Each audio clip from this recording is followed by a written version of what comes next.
Shedon BMKG mencatat hingga pukul 11 siang gempa bumi susulan yang terjadi di Tapanuli Utara sudah sebanyak 73 kali. Gempa bumi pertama terjadi sekitar pukul 2 waktu Indonesia Barat, kemudian disusul dengan gempa bumi lainnya.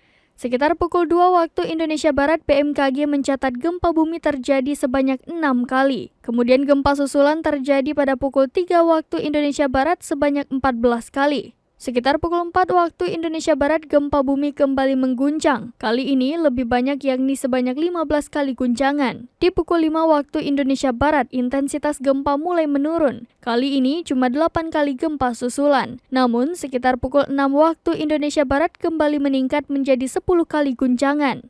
Pagi hari sekitar pukul 7 waktu Indonesia Barat hingga pukul 8 waktu Indonesia Barat kembali menurun. Gempa susulan cuma terjadi 4 hingga 5 kali. Namun, gempa susulan kembali meningkat sekitar pukul 9 waktu Indonesia Barat, yakni sebanyak 8 kali.